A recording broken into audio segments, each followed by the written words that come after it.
Di koridor pedek sirkuit Jerez yang dingin, sebuah nama mulai dibisikkan dengan nada yang tidak biasa. Bukan nama pembalap Spanyol yang sudah mapan, bukan pula talenta Italia yang dipuja-puja. Nama itu datang dari sebuah kota kecil di Gunung Kidul, Indonesia. Veda Ega Pratama. Selama puluhan tahun, talenta dari Asia Tenggara sering dianggap hanya sebagai pelengkap grid. Namun, apa yang terjadi di sesi tes terbaru di Jerez telah menghancurkan stigma tersebut selamanya. Para pengamat teknis terdiam saat melihat data telemetri. Ada sesuatu yang tidak masuk akal dalam cara pemuda ini mengendalikan motornya. Istilah alien bukanlah kata yang digunakan sembarangan di dunia balap motor.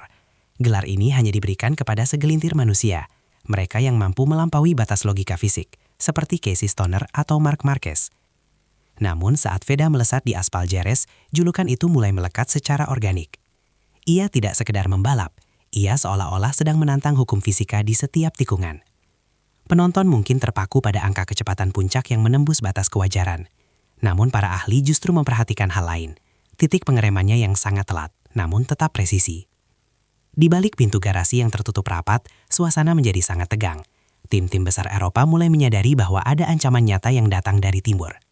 Mereka yang biasanya mendominasi podium, kini harus melihat seorang remaja berusia 16 tahun mengacak-acak urutan waktu tercepat. Ketenangan Veda di atas motor berbanding terbalik dengan kekacauan yang ia ciptakan di papan skor. Namun, ketika semua mata tertuju pada kecepatan puncaknya, sebuah rahasia besar mulai tercium dari dalam garasi Honda. Sesuatu yang akan mengubah peta persaingan di kelas ringan untuk selamanya. Tapi di balik layar, segalanya jauh dari kata normal. Kecepatan 345 km per jam pada motor kelas ringan terdengar seperti fiksi ilmiah. Namun, dalam dunia balap, persepsi seringkali lebih kuat daripada angka di atas kertas. Di Jerez, Veda Ega Pratama tidak hanya mengandalkan mesin. Ia menggunakan seluruh tubuhnya untuk memanipulasi aerodinamika dengan cara yang jarang terlihat sejak era Valentino Rossi muda. Ia mengecilkan profil tubuhnya sedemikian rupa di lintasan lurus, menciptakan hambatan angin yang sangat minim. Inilah yang membuat motornya seolah-olah memiliki tenaga tambahan yang tidak dimiliki oleh pembalap lain. Namun, bukan hanya soal lintasan lurus, keunggulan Veda yang paling mengerikan justru terjadi saat ia mendekati tikungan 13, Curva Jorge Lorenio. Di saat pembalap lain sudah menarik tuas rem, Veda masih memutar gas lebih dalam. Para mekanik lawan seringkali terlihat menggelengkan kepala saat melihat rekaman onboard. Teknik pengeremannya sangat agresif, menciptakan efek sliding yang terkontrol sempurna. Sebuah teknik yang biasanya hanya bisa dilakukan oleh pembalap MotoGP kelas berat. Ketegangan mulai merembes ke garasi lawan. Brian Uriarte dan talenta-talenta muda Eropa lainnya mulai merasakan tekanan psikologis yang hebat. Mereka telah berlatih di sirkuit ini sejak usia dini. Namun tiba-tiba ada seorang anak dari Indonesia yang datang dan memahami setiap jengkal aspal Jerez lebih baik dari mereka. Ada rasa tidak percaya yang berkembang menjadi rasa hormat yang dipaksakan. Perdebatan mengenai batasan teknis motor Honda NSF 250R yang dikendarainya menjadi topik hangat di antara para kru chief. Dan itulah saat pedok menyadari bahwa ada sesuatu yang sangat salah bagi para pesaingnya.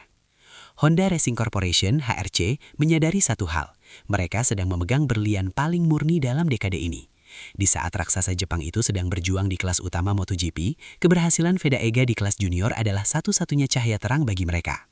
Namun, cahaya yang terlalu terang selalu menarik perhatian banyak pihak. Rumor mulai beredar deras di pit lane bahwa Red Bull KTM, rival abadi Honda yang dikenal sangat agresif dalam berburu talenta muda, mulai mengirimkan pemandu bakat mereka untuk memantau setiap pergerakan Veda. Ketegangan internal di Honda tim Asia meningkat.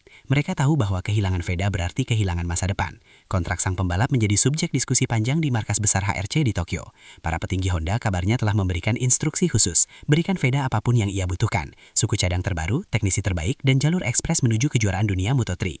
Honda tidak ingin mengulangi kesalahan masa lalu di mana mereka membiarkan talenta berbakat lepas ke tangan pabrikan Eropa. Di dalam garasi, komunikasi antara Veda dan kru mekaniknya menjadi sangat krusial. Ada tekanan luar biasa bagi tim untuk selalu memberikan motor yang sempurna. Setiap kesalahan kecil dalam penyetelan elektronik atau pemilihan ban bisa membuat Veda merasa tidak didukung, dan itu adalah celah yang akan dimanfaatkan oleh tim lain. Spekulasi mengenai pembelotan ke tim Eropa mulai menjadi konsumsi harian di media-media olahraga. meskipun secara publik kedua belah pihak selalu menyangkalnya. Tapi keputusan besar itu justru memicu kekacauan yang lebih besar. Di balik baju balapnya yang dingin dan fokusnya yang tajam, Veda Ega memikul beban yang sangat berat. Setiap kali ia turun ke lintasan, ia tidak hanya membalap untuk dirinya sendiri. Di sudut helmnya terselip kenangan akan pahlawan balap Indonesia yang gugur, Afrizza Munandar. Bagi publik Indonesia, Veda adalah kelanjutan dari mimpi yang sempat terputus. Tekanan ini bisa menghancurkan mental siapapun, apalagi seorang remaja yang harus tinggal ribuan kilometer jauhnya dari keluarga, hidup dalam kesendirian di asrama balap di Eropa. Aspek psikologis ini seringkali dilupakan oleh penonton. Veda harus beradaptasi dengan budaya yang berbeda, cuaca yang ekstrim, dan bahasa yang tidak ia kuasai sepenuhnya. Namun, rasa rindu rumah itu justru ia ubah menjadi bahan bakar di lintasan. Banyak pengamat mencatat bahwa Veda memiliki ketangguhan mental yang tidak biasa. Di saat pembalap lain melempar sarung tangan karena frustasi, Veda hanya terdiam, menganalisis data, dan kembali ke lintasan dengan tekad yang lebih kuat. Keheningan di garasi saat Veda bersiap-siap seringkali terasa sakral. Ia membawa harapan dari 270 juta rakyat Indonesia yang haus akan sosok juara dunia. Beban sebagai The Chosen One ini terlihat jelas dalam matanya sebelum visor helm diturunkan. Setiap kali ia berhasil meraih kemenangan, ia selalu menunjuk ke langit, sebuah penghormatan bagi mereka yang telah membuka jalan baginya. Namun sisi emosional ini juga membuatnya menjadi target empuk bagi provokasi lawan yang mencoba memecah konsentrasinya.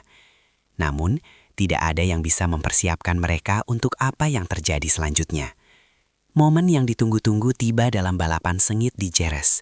Veda sedang memimpin, menunjukkan dominasi yang membuat penonton berdiri dari kursi mereka. Namun di tikungan tajam, sebuah kontak keras terjadi. Carter Thompson, pembalap lain yang ambisius, mencoba melakukan manuver yang terlalu berisiko. Tabrakan itu tak terhindarkan. Seluruh pedok menahan napas. Ini adalah titik kritis yang bisa mengakhiri momentum gemilang yang telah ia bangun. Insiden tersebut bukan sekedar kecelakaan biasa. Itu adalah ujian karakter. Di tengah puing-puing motornya yang rusak, Veda bangkit. Bukan dengan kemarahan yang meledak-ledak, melainkan dengan ekspresi dingin yang menakutkan. Di garasi, para petinggi Honda terlihat panik. Kegagalan teknis setelah benturan tersebut bisa berarti hilangnya data penting untuk pengembangan motor musim depan. Diskusi panas terjadi antara manajer tim dan pengawas balapan mengenai siapa yang harus bertanggung jawab atas insiden tersebut. Setelah kembali ke pit, suasana menjadi sangat tegang. Veda tidak menyalahkan siapapun, namun ia meminta penjelasan mendalam mengenai mengapa motornya kehilangan traksi sesaat sebelum benturan. Ini membuktikan bahwa ia bukan sekadar pembalap yang cepat, tapi seorang pemikir teknis. Ia mulai mempertanyakan strategi tim dalam pemilihan ban yang dianggapnya terlalu berisiko untuk suhu aspal Jerez yang meningkat.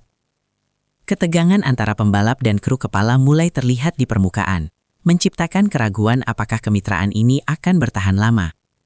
Tapi kenyataannya, kejutan sesungguhnya bahkan belum terjadi.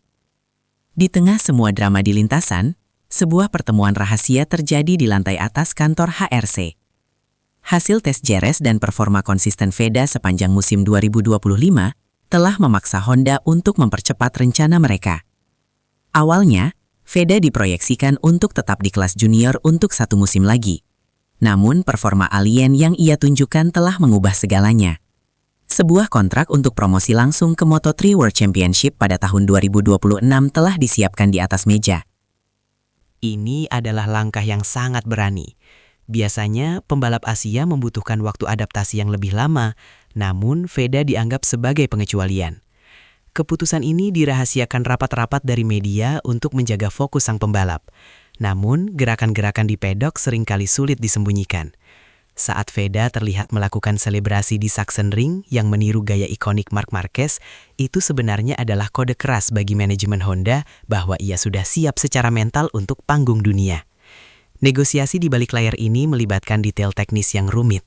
Veda meminta jaminan bahwa ia akan mendapatkan paket motor yang sama persis dengan tim utama, bukan sekedar motor kelas 2. Ia tahu bahwa di Moto3, selisih 0,1 detik bisa berarti perbedaan antara posisi pertama dan posisi ke-10.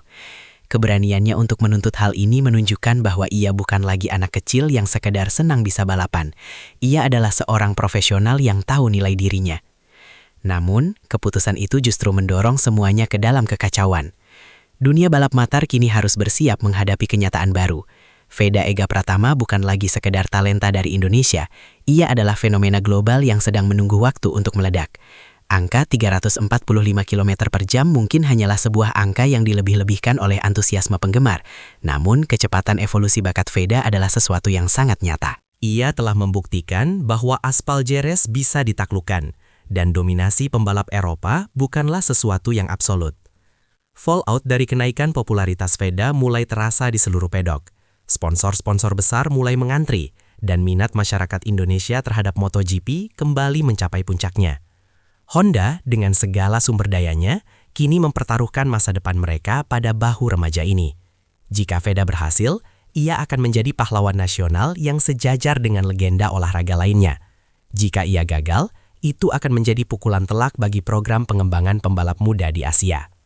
Saat matahari terbenam di sirkuit Jerez, bayangan Veda Ega Pratama terlihat memanjang di atas lintasan. Ia berdiri di sana, melihat ke arah garis finish, sadar bahwa tantangan sesungguhnya baru saja dimulai. Kelas Moto3 World Championship adalah hutan rimba yang jauh lebih kejam daripada apapun yang pernah ia hadapi sebelumnya.